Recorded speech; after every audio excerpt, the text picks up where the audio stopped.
Bonjour à tous, je me présente Richard, j'ai été candidat au concours de professeur des écoles, le CRPE, en 2018 et l'ai obtenu du premier coup, dans une académie qui n'est ni Versailles ni Créteil, sans avoir aucune connaissance au préalable en la matière.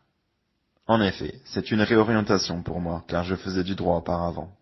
J'ai lu des livres et été au cours de l'ESPE, tout comme la majorité de ceux qui regarderont cette vidéo.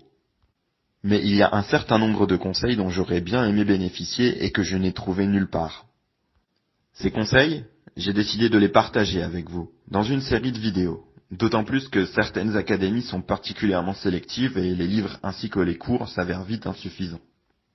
Ma formation n'a pas vocation à remplacer les livres et les cours que vous recevrez, mais elle vient s'ajouter à ceux-ci en complément.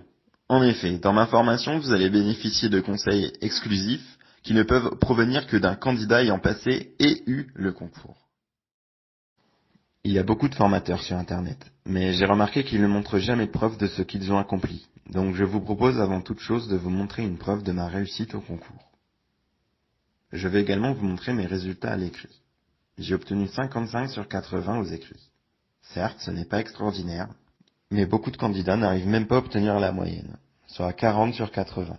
Sachant que la plupart des académies ont leur taux d'admissibilité à ce seuil, voire un peu en dessous. Pour obtenir ce score, il vaut mieux être moyen dans les deux matières plutôt qu'excellent dans une seule.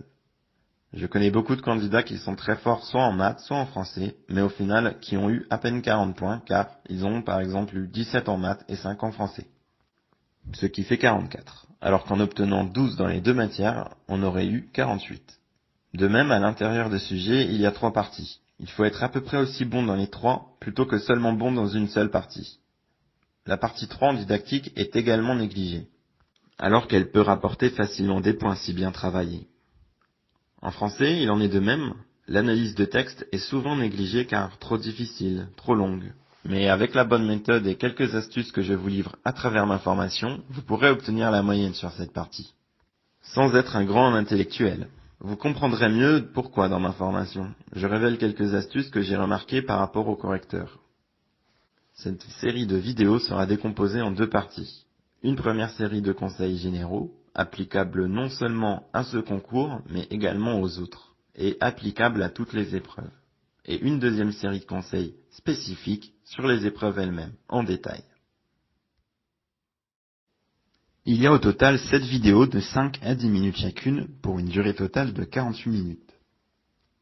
S'agissant du prix de la vidéo, j'ai décidé de vous faire une promotion exclusive. Elle sera à 45 € au lieu de 95.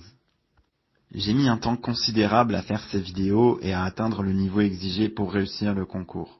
Mais je comprends bien que les gens qui vont acheter ma formation sont des personnes qui souhaitent passer le concours. Pour avoir un boulot, ils n'ont pas forcément accès à de grandes ressources financières. Ainsi, j'ai décidé de baisser drastiquement le prix réel de la formation pour qu'elle soit accessible au plus grand nombre. Si vous voulez faire la différence au concours et que par conséquent la formation vous intéresse, vous pouvez l'acheter en cliquant sur le lien situé dans la description.